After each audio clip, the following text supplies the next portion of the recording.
So, you want to save the world with clean energy? Make money doing it? Confused about the economic and technical realities of residential and commercial solar, batteries, heat pumps, EVs? Want the real-world scoop on new energy technologies, not manufacturer hype? Then tune in to the Weekly Energy Show, hosted by Barry Cinnamon. Insights from Barry's 40-plus years in the solar and energy industry will help you understand the future ways we'll generate and consume energy. And now, here's Barry.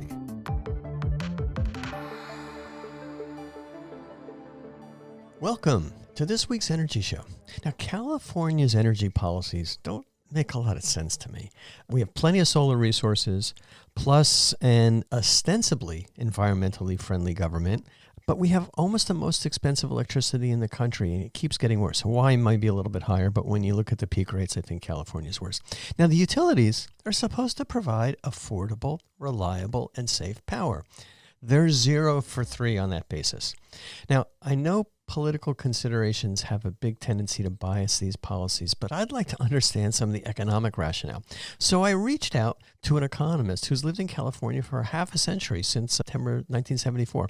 So it's my pleasure to introduce Ahmad Faruqui as a guest on this week's show. Now, he's an economist at large at blending practical microeconomics with macroeconomic policies. Ahmad has a PhD and a master's from UC Davis, and he began his career at the California Energy Commission, very noble. But then he went over to the dark side at the Electric Power Research Institute. After that, he entered the world of consulting and eventually retired at a young age in 2021 from the Brattle Group, and he focused on energy consumer prices and policies. He's been very active, and this is how I kind of got in touch with him. He's out there promoting cost-effective energy policies, including energy efficiency, demand response, and distributed energy resources with a consistent focus on electricity pricing. So welcome to the show, Ahmad. Well, thank you very much. It's a pleasure. All right, good. Well, let's dive right in. Why is there such a mismatch between the California Public Utility Commission energy policies, subsequently we'll talk about it, the acronym is CPUC, and the simple goal of reliable, safe, and inexpensive electricity? Well, if you were to talk to them, they would tell you there is no disconnect. They would say they're doing the best they can. They would say the situation is very difficult. We have all kinds of energy crisis legacy issues. We have wildfires. But of course, that's just not true. Yes, we have those issues, but they by themselves cannot explain why power is so expensive and so unreliable. A terrible combination. Usually you have expensive power, but more reliability, or you have low cost power and high reliability. We have the worst of both. It's sort of called living in hell. Yeah, living in a dark hell. It's tough. And it just amazes me at how effectively the utilities are leveraging their monopoly business model. Here's a dirty little secret. The utilities get a 10% guaranteed rate of return on all their assets. But when it comes to transmission lines, long distance transmission lines, they get a guaranteed rate of return of 12% for 50 years. And so it's no surprise that PG&E has been trying to build 10,000 miles of underground transmission lines connecting distant solar farms to the cities that need that power. And you just do the simple math. I mean, you don't have to be an economist. My apologies. But if they want to build 10,000 miles of lines at $4 billion a mile, they say it ranges between 3 and 4. That's $40 billion just for the power lines that we need for the future power. And then they've got another $48 billion of profit over 10 years once all that's done, plus maintenance. That's $100 billion over, I'm ballparking it at 15 years. Why does the CPUC ignore these transmission costs first? And second, how the heck is California going to pay for all that? So that's I guess the proverbial $64 million question.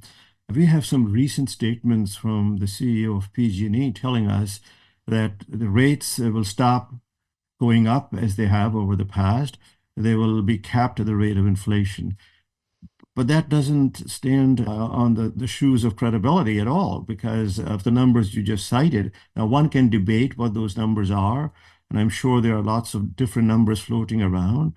But if you're going to underground the whole distribution network in many parts of the region, and if you're going to continue to say, well, large scale solar is good, but it's way out there, so we need more transmission. All of that is going to create chaos. Of course, they will tell you that they are regulated by the commission, and therefore there is public utility oversight. But even though that oversight is there, it has failed completely. We have rates that almost have doubled in less than 10 years. And so if that continues, either they will go bankrupt or the customers will go bankrupt. And one or the other, either one is pretty bad. I think the state came close to breaking up PG&E after all the crises over the last few years, but then all of that talk went away and PG&E went back to being, the big monopoly utility it always has been. It's not even well run. It would be one thing if it was large and a monopoly, but running smoothly. Executive compensation is at an all-time high. Records are being broken there, and they keep hiring new executive officers from around the country. And of course, everyone who comes here is given a huge sign-in bonus. And when the next crisis occurs and they're showed the door, they're given a big severance package. Now, who is paying for all of that? It is the customer. And sometimes I wonder, these initials, investor-owned utilities, IOU, I wonder if it really means I own you, and you being the customer. The customer is called a ratepayer. Now, what does that mean? And have you ever heard of a Nordstrom's or any retail business calling their customer a bill payer? I mean, you have to treat customers with respect. You have to focus on their needs, their priorities. Unfortunately, this natural monopoly business model puts a sort of like blinders over their eyes. Their only customer is the PUC. If they can get the PUC to approve the rate of return, that's all they care about. Yeah, I look at it as their customers being investors, stock market investors, and the executives who get those big bonuses. And it amazes me. And kind of coming back to something you mentioned about PG&E saying, oh, rates are actually going to go down. Or I just kind of recall for the last 25 years, PG&E says, oh, the rates aren't going to go up, or they're only going to go up 1 or 2%, or, it's 52 cents for the average user. But then you compare that against reality. And if I had time, I would kind of do these projections. But we're seeing, I think, rates going up at easily an average of about 10% a year, maybe higher over the last 3 or 4 years. And it's going to continue as these investments are made. It just amazes me. We're that blind to all this. We haven't even accounted for the data centers, which is now supposed to double load growth in 10 years or 15 years and triple it by 2050. So when you think of all the new generation that will be needed, in addition to transmission, how can rates stay constant or be capped by the rate of inflation? And why do it now? Why didn't we do it 20 years ago? Why suddenly this epiphany? Well, the epiphany arrived because the public protest, the anger, is huge, and not just the public, but also among legislators. But they have some behind the scenes activity that prevents all of those new assembly bills from ever passing. They don't even take a vote on them, like AB 1999.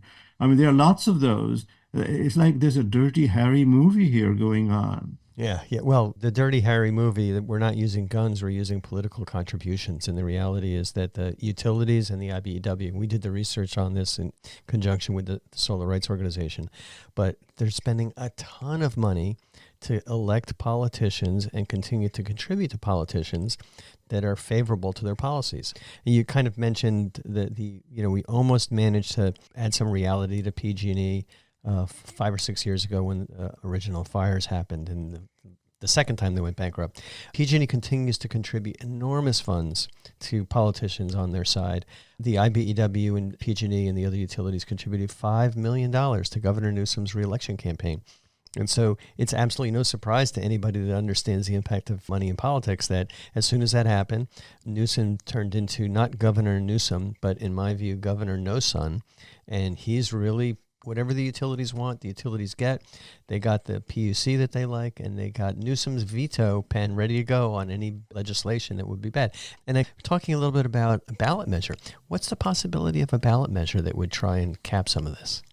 I think at one point it seemed it was imminent, but then it disappeared. I think it takes a lot of money to put a proposition on the ballot. I still keep hoping that it'll come to pass. As far as the governor goes, I prefer Governor Nuisance. I mean, he's become, as the British would say, a bloody nuisance. He doesn't care at all about customers, which is shocking for a Democratic governor in a Democratic state who's thinking of potentially running for the presidential campaign at some point in his future, for him to be so averse to the tide of public opinion. I mean, how is that going to help him, run for the White House at some point? Where is common sense? Yeah, yeah, it amazes me, but the money has a lot to do with it. But let's shift gears a little bit. I'm sure you're familiar with the old 10-year-old Rocky Mountain Institute report called The Economics of Load Defection. They did two versions of this. One was load defection, one was grid defection. But I love the picture in this report of a fork in the road describing the two paths of electric grid evolution. And when I think about the fork in the road, I'm always laughing at Yogi Berra's quip, if you see a fork in the road, take it. But unfortunately, the state of California has taken the grid defection path without regard to what's going to happen. And the basic premise of this is an integrated grid is the better path with good net metering, customer solar and battery resources, vehicle to home, fair compensation for customer assets, low electric rates, high reliability, forward-looking, et cetera. That's the good way to do it, and rates are going to be lower for everyone. But we're moving down the grid defection path with no NEM, penalties for customer resources, excess utility spending to generate huge profits for the utilities, high electric rates, and then there's the concept of the death spiral kicking in. So what are your insights into why we're going down the wrong fork in the road? I think we have made that mistake not once, but twice. First on net metering, and then on this income graduated fixed charge. We talk big about electrification, and I'm all for climate change management. I think most people are, at least in California. I'm all for doing everything possible to lower bills, which is what Newsom talks about all the time. But the reality is they decided to essentially force customers to install battery storage, which is expensive, and to reduce the attractiveness of solar on April 15th of last year when they passed NEM 3.0, essentially doubling the payback period or something close to that, spread panic. Why? Why did they do it? Well, because they said large-scale solar is much cheaper than small-scale solar, and small-scale solar creates a cost shift from the poor to the rich. Well, some of the studies that they cite mentioned 5 cents a kilowatt hour is the cost of large scale solar. And maybe at home, if you put solar, it's 15 cents. I'm just using some round numbers here. So by a factor of 3 to 1, you should be going for the large scale solar. Okay, so then why are you selling power at 45 cents a kilowatt hour if the large scale solar costs only 5 cents? That's a multiple of 9x. So there's a lot of chicanery and doublespeak going on here, enough to confuse the average person, but it's very transparent to those of us in the business as to what's going on. There is no return to the utility if the customer puts a solar panel on their roof. They lose revenue, they lose profits as well. But if they have the asset in the ground, either large-scale solar or the transmission line or whatever, they get the 10 or 12% on it. So why doesn't Newsom see that and realize that? I think going back to the RMI report, the idea you triggered in my mind is what an executive of a very large Midwestern utility told me. He retired recently. And people are usually much more open after they retire because they have been, as he put it, inside the bowels of the beast. What he said to me was no industry has stayed a natural monopoly forever. No industry, whether it's telecom or whether it's the railroad or whether it's anything. And so why would electric utilities be any different? But they refuse to accept it. And when you bring up these issues, they say, oh, that's the death spiral. I was told at a conference during my dark days, so to speak, that I couldn't use the term death spiral. I couldn't use the term disintermediation. I said, what's going on? That's the reality. That's what we're all looking at. Oh, these are profanities. They are not allowed in an Edison Electric Institute conference. Good. So, Yeah, I mean, they are essentially not doing themselves a service either or their shareholders, because why hide? I mean, why fight change? You need to get ahead of change, not fight it. Yeah, it's a really, really tough thing that almost no company has ever done. You know, the example is IBM did, get started with a personal computer in the early Right. 80s, and they seem to manage that, but they've kind of changed quite a bit too. I think there are business, and there's business leverage that allow monopolies to continue their monopoly until technology changes and takes away that leverage. And that's what happened with IBM. That's what happened in the telecom industry. That's what happened to the buggy whip companies that were doing great when everybody was riding horses around, but then, cars happened. So I think technology is going to change it. And it's apparent to customers that, heck, if I put solar and a battery on my roof or my house, I'm going to save a lot of money. And that trend is going to continue. The only thing I worry about is that the utilities are going to manage to fool the public by bribing the politicians that these fixed charges are the way to go. And it'll go from $24 to $50 to $100, and it may be income graduated. And that's going to be really bad. I think when that paper came out, the number being proposed was ridiculously high as $128 for San Diego and $92 for PG&E.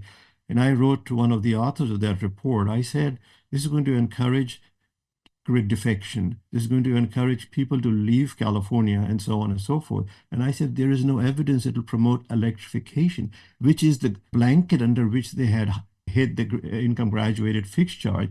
Oh, this will lower your volumetric rates, and therefore you will put in a heat pump. Well, you will be really dumb to ignore the fact that a fixed charge just entered the room and it'll cut into your savings from putting the heat pump.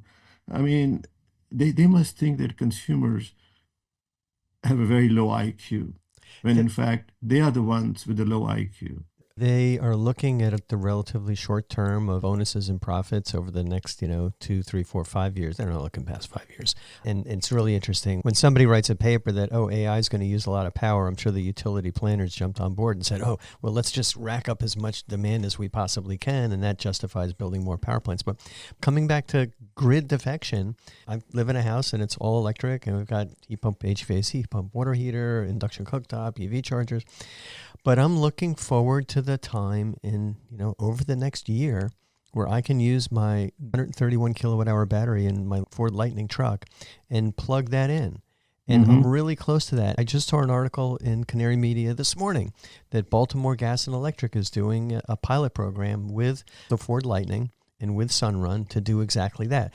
They're using the generator output of the truck that the Lightning has and the Cybertruck has from Tesla to power the house at night or power the house when the battery's dead. And that's a very elegant way to get around this utility business model. I think that kind of technology is really going to take root. It doesn't happen overnight, but in 5 years, we're going to find it's going to be a very different environment. Absolutely. I mean, I have a Tesla Model 3, which doesn't have that capability yet, but I think the newer models are going to have it. And I may not want to power the grid, but I certainly want to power the house. So in addition to the 10 kWh battery, I have the stationary battery. If I could have a 75 kWh battery as well from the Tesla, and I think they are testing these ideas beyond Baltimore Gas and Electric, also in Texas, and of course in Australia and the European Union. They have many models out there today that can do V2X. It could be your house, it could be the grid, it could be anywhere. Yeah, I totally agree with you, and I'm looking forward to it. The issue to me with vehicle to grid is that it assumes that the customers of the vehicles, the owners, are going to be feeling good enough about the utility to be altruistic and say, I'm going to give you some of my power. I paid for some of this power. Give me a little bit of money. I want to support the electric grid. When you have utilities basically raping and pillaging the ratepayers, there's no altruism and there's no interest in that. And that further accelerates this grid defection issue. I have to say, I guess I'll say it at least to you. Well, it's to me and everybody that's listening, so be careful what you say. The ratepayer has become a rape payer. It's very sad, and it's something I don't say lightly, but the customer is taken for granted. And just imagine Safeway trying to do all of this when Costco is around the corner. Could Safeway get away with doubling food prices if Costco is around the corner? No. So the reason this is happening is because there is no competition. That's what they think, but there is competition, and that's the solar and storage model. So what are they doing? They're trying to make that unattractive by saying, it's a cost shift.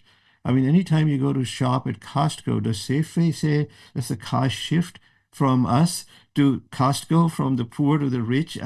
Those arguments are laughable. but somehow they get away with it within the confines of the regulatory construct. It's like echo chamber. All right, let's dive right back in. Now, the slow motion train wreck of climate change is staring us in the face. Why is there so much focus on these long-term 10 to 30-year energy solutions like new nuclear reactor technologies, extremely expensive underground transmission lines, carbon capture and sequestration? Why not more focus on inexpensive and fast to deploy customer energy resources? We used to call them DERs, but rooftop solar and storage. Why is there more emphasis on that?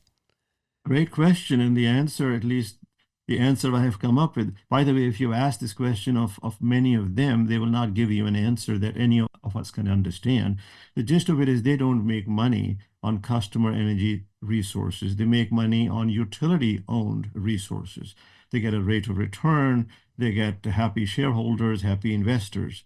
So the business model is biased in the direction of large-scale solutions. Now, the nuclear reactor, the exciting part there is now they have these so-called SMRs, small modular reactors, but they're still nuclear reactors, and they're going to be owned by the utility. Actually, amazingly, one person reached out to me, I leave the person unnamed, and said, can we regard that as a form of net metering and have individual customers install the SMRs and be given the benefits of net metering? I said that is just absurd. I've never heard of anything like that.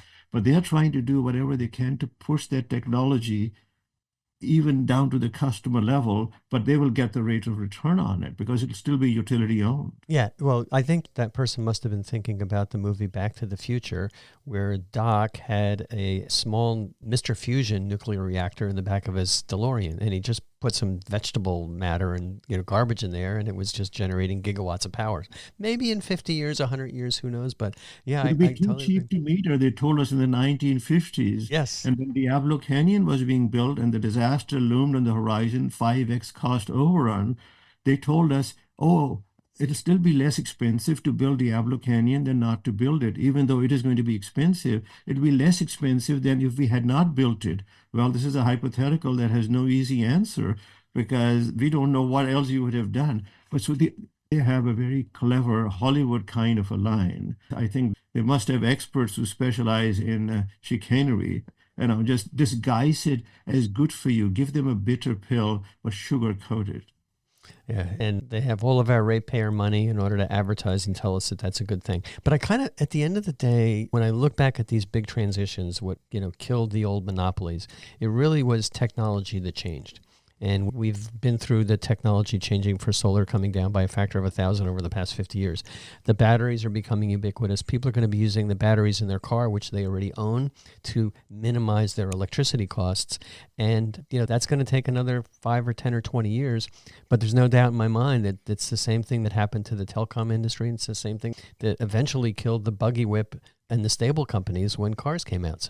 But it's going to take time, and that's frustrating, but that's reality. I think the technology change you're talking about will change their mindset because right now, what we have is they have a negative attitude towards customer solutions that they don't put in the rate base. They would be more than happy if they were allowed to put the solar panels on our houses into their rate base. In other words, if they also had a natural monopoly on solar, solar would become the best thing possible.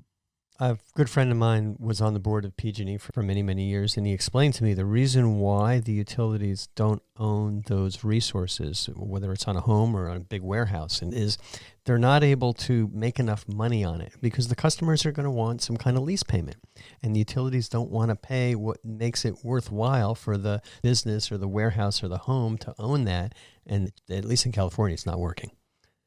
Well, they tried it in the Pacific Northwest. Puget Sound Energy actually hired me, and they were trying to push this idea we would lease energy efficient equipment. But what killed it was that the contractors who were already doing that work, they didn't talk to them. And the commissioner who killed it, he said, have you talked to these 25 people in the room who are sitting in their overalls? Oh, no, we're going to talk to them afterwards. No, first you do your homework and then you come back here. I think the same thing is true with EV chargers. They wanted to get into that business, put them in the rate base, and that has yet to happen. Yeah, it's really tough. And it frustrates me every time I fly out of Silicon Valley, out of San Jose, out of San Francisco. I look down at all the white roofs. And to me, that's just an opportunity to install solar. But then the roofs are all white. And then I land in Newark, New Jersey, and all the white roofs are blue because Public Service Electric and Gas, the New Jersey utility, they actually do want to have solar installed on a lot of those big flat warehouse rooftop buildings. And they're going to generate more power on the roof than the building will use it, but the grid will pay them a reasonably fair amount for that extra power. The utilities in California don't want to do that. Now, interesting you mentioned them because I actually have filed testimony in a case for PSE&G on time of use rates, and I've talked a lot about solar, and I don't get the pushback on solar that I was getting actually from just about all of my other clients. One of them said to me when I installed solar, he said, "Oh, we want to put a grid access charge. Would you be willing to help us for that?" I said, "No." They said, "But that used to be your position." I said, "Yes, I realized I was short-sighted. I wasn't seeing the benefits. I was, the cost shift argument converted me." He said, "Oh, you have gone over to the dark side ever since you put on solar." I said, "Honestly, I've gone over to the bright side." Yeah. And it's the bright side, but it makes economic sense. And then the person smiled. He said, "Actually, my brother just put it in and he's really happy." They know deep down. I mean, how could they not know? Yeah, yeah. But it's their job to escape the issue and to make it seem like their solution's better. But it just amazes me that people, you look at your electric bill, you can see how much money you're spending on transmission and distribution versus just the generation. The generation's 5 or 6 cents a kilowatt hour, and then the rest of it, 15, 20 cents for distribution. It's crazy. Well, let's move down from the utility level down to the individual customer. Why is it taking so long for people to make the decision, even though it's economically favorable, to put solar and storage on their home or on their business? I think it's expensive, and people, for some reason, are not willing to take a longer view of their energy bills. I mean, like one of my neighbors who doesn't have it, he has high bills. He talks to me, and I said, "Why don't you think of putting solar?" I mean, 6 of the 10 homes now have solar in our court. He said, "Well, I may not be in this house for more than a few years, so I just don't know whether it's worthwhile for me." I said, "Your property value will probably go up, so even if you sell it." But there's hesitation, and it's not a money issue because he's spending money on Teslas and everything else. He has converted his garage into a gym. So partly it's a question of people not understanding that any investment takes time to give you a return. Partly they don't realize their bills are going to keep on going up and up. And maybe, who knows, some people don't even look at their bills. I have had people, friends, neighbors, etc., have me walk them through their bills. They can't understand it, it's so opaque. But it is rising. I mean, a friend in Texas just yesterday reached out to me. His bill is $100 a month. I said it may not make much sense for you because rates are really low in Texas just yet, but he's still interested. He knows I'm pushing on it. He said, maybe I should do it too. I think we need more education and awareness. And then there is this issue that there are some salesmen from the solar industry who, are bad actors. And people are scared of suddenly being ripped off. Yeah, yeah. And we fight that at the California Solar and Storage Association, probably also at SEIA. There's bad actors out there. It's relatively easy for a salesperson to basically lie to a customer and say this is going to give you a 2-year payback and there's no money down and nothing else like that. And you see all these stories about these retired people that get talked into signing something on an iPad, and then suddenly there's a lien on their house and they owe way more money than their original electric bill. And actually, I know at least one person who's a professional engineer who got suckered in, and his lease payment keeps on rising, which he probably didn't know that it would be happening. And then he keeps looking at me and saying, "Well, your bill really got cut in half. My bill keeps on rising, even though I have solar." So there are bad actors. Yeah, it's tough, and it's endemic in the auto industry, as we discussed, in the financial industry, in the insurance industry. And I think regulation, unfortunately, is going to take place in the solar financing business. It's going to raise costs for everybody, but there's going to be fewer crooks that are going to make a killing. All right. One comment I'll quickly just make is in Australia, the cost of solar, as we know, is a lot lower. than the cost in the US. And so that keeps coming up as an issue as well. The solar industry is just charging us too much. We're not going to do what they are going to do until they lower their prices. So there's the price issue as well. Yeah. I've got that perspective as an installer doing this for almost 25 years. And the challenge for us is it's hard to make an ethical, profitable buck in this industry. And that's why you see so many companies over the past year and a half going out of business, because they were selling too cheaply and they weren't able to save money for service for their customers. So we're very careful about having a reserve for issues that come up. And then they have unethical salespeople and they have a bad reputation. And so when people look at Yelp reviews, they see this company has a really bad review, and that means that they're not able to get the easy leads, which are referrals. So it's kind of challenging out there. It's not easy. It is, like in any business, but particularly this one, because it's somewhat opaque to the customer as to exactly what's happening. It's different from buying a car when you know what you're getting. Yeah, it's true. It's true. Okay, this was a terrific discussion. How can people get involved and advocate for good consumer energy policies besides, doing what you do, which is out there writing and communicating? I think what they need to do, honestly, is at the city and county level, our city governments and our county governments need to have more open dialogue with customers on this important issue, which is affordability of energy bills. I mean, they have discussions on housing, they have discussions on food, they have discussions on other social topics like crime and so on and so forth. But this hasn't risen to that level. I mean, if you look at the letters to the editor in the newspapers, you look at social media, this doesn't come up as much as I think it should. And that's even before we get into electrification and climate change. It's simply the issue of affordability. They are being told, oh, it's not affordable because some people, the wealthy people, are putting solar, and that's why your rates are high.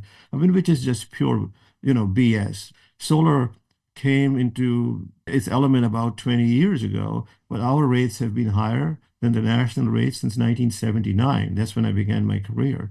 And since that point on, with Diablo Canyon and numerous blunders happening and movies being made about the utilities, this has been going on. So, and they know it too. So what do? They blame it on solar, which is again very short-sighted and probably suicidal for them. But it's a long delayed suicide, and it's profitable in the meantime. So they're going to continue to do it. And I think they see the end is coming. The end is near. It's like the imperial age will be ending soon, and it'll be a democratic, customer-driven revolution. They're not ready for it. They all have retirement packages awaiting them, severance. They'll buy 2 yachts, one in the Caribbean, one in Hawaii, and off they'll go. Yeah, it's amazing. All right, well, we talked a lot about solar and storage and things like that. What do you do for fun? So I hang out with friends. I have thankfully 24 couples that we are in various social groups. We have monthly dinners. That's one activity. The other activity, and again, it may not be fun for some people, is I write a commentary on social and political issues in Pakistani newspaper. That's where I grew up. So that keeps me connected to developments back home. Home being a relative term. Yeah, well, it's virtual for everybody. All right, well, how can people get in touch with you? I am on LinkedIn, I am on Facebook, I'm on Twitter, and I'm always happy to accept invitations and expand the network and learn from others. All right, that's terrific. Well, that's all the time we have on this week's Energy Show. Thanks, Ahmad, for joining me. And thanks to all of our listeners for tuning in. If you missed any of today's show, you can always go to the Energy Show website at www.energyshow.biz and listen to the podcasts.